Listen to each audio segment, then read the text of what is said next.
السلام عليكم soo dhawaada muuqaalkani waa muuqaalkii saddexaad ee aynu ka diyaarinayno shirkaddan loo yaqaano Atiora.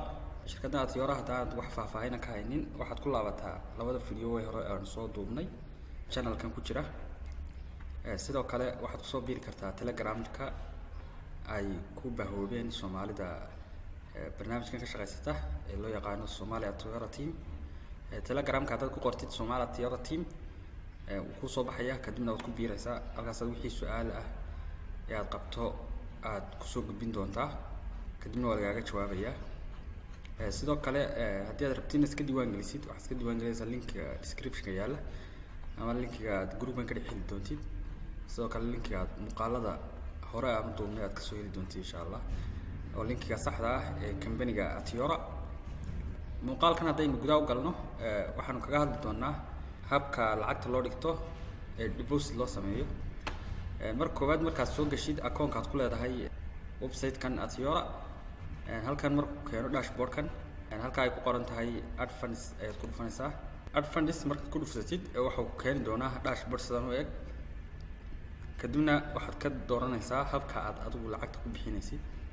hababka ay lacagta ku bixiyaan waa dhammaan cryptocurrency-yada intooda ugu badan caanka ah sida BTC, Bitcoin, USDT, USD, Ethereum waxaasoo dhan baad ku bixin kartaa laakiin inagu waxaynu doorbidaynaa stable coin-kan loo yaqaano USDT.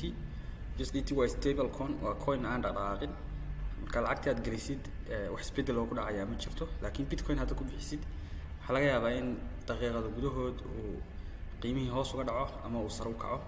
marka USD baynu dooranaynaa. USD markaynu dooranno habkaynu lacagta ku bixinaynay waxaynu ka dooranaynaa habkan TRC20 ga loo yaqaano oo fiigiisu go'an yahay. marka waxaad dooranaysaa halkan TRC20 USDT kadibna waxaad ku dhufanaysaa halkan loo yaqaano balance marka ku dhufatid waxaan bas ka akhriyaysaa meesha ay kugu soo qoreen waxa weeye inaad one time use u yahay address-kani oo aad iska hubisid oo aad mar labaad isticmaalin. sidoo kale inaad refresh aad samayn kartid 15 minutes kasta. marka markasta aad ugu taxadar address qaldan lacagtaas kaga dirin. address-kan markaad copy garaysatid waa in si toos ah lacagta ugu soo dirto aduu ku diiwaan gashan yahay. address-kan cid kale lacag ku diri kartaa ma jirto. markaad ku dirtidna dhammaan wixii kor garaynaya xogtaadii oo dhan kadibna account-kaaga ayuu balance-igu halkan sare isku soo qori doonaa. marka waxaad samaynaysaa marka koowaad waad halka calaamaddaas taabanaysaa si aad copy garaysid address-kan waad aragtaan in uu inoo daatada iyo xogteennii uu kaydinayo. address-kan keligeen baa isticmaalaynaa mar labaad hadda isticmaashid lacagtaada waa iska lumin doontaa. marka soo copy garaysid waxaad la aadaysaa exchange-ga isticmaashid. anigu waxaan isticmaalaa Binance.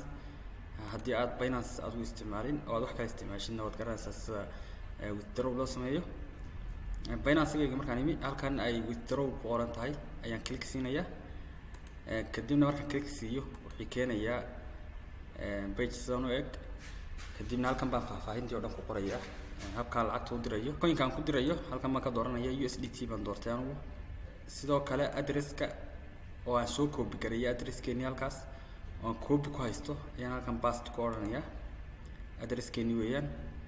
sidoo kale network aynu soo dooranay oo ahaa TRC20 ayaynu halkan ka dooranaynaa.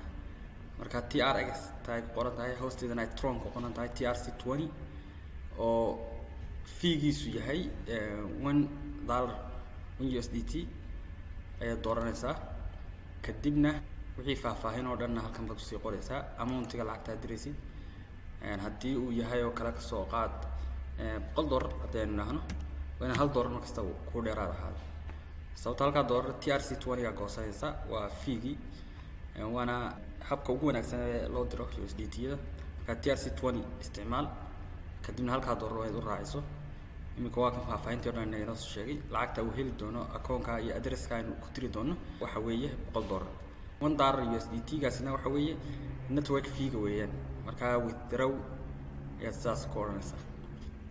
marka aad withdraw samaysid 5 minutes kadib ama wax ka yar lacagtaada halkan bay kusoo fuulaysaa. tusaale ahaan $500 haddii kusoo fuusho waxaad samaynaysaa kii aad ka dooratay maalgelintii adiga kugu habboonayd ayaad halkan ka dooranaysaa kadibna lacagta halkaas aad ku maalgashanaysaa qayb ka midna waad ku maalgashan kartaa lacagtaada oo dhan waad ku maalgashan kartaa marka saas yare fudud weeyaan haddii aanad haysan account aanad haysan exchange waxaad samaynaysaa address-kan baad copy garaynaysaa address-kan markaad copy garaysid dadka ka shaqaysta ama xawaaladaha lacagaha cryptocurrency-yada u diraysaa waxaa USDT ahaan lacagtaydan aan kuu soo diray igu bedel oo address-ka u dir qofkaas markuu u diro si dawaali ah ayuu lacagta halkan uga soo muuqanaysaa kadibna qofkaas adigu wixii aad account-kaaga ku haysatay lacagaha aad u gudbin doontaa intaas kusoo gabagabeynaa. Assalaamu calaykum.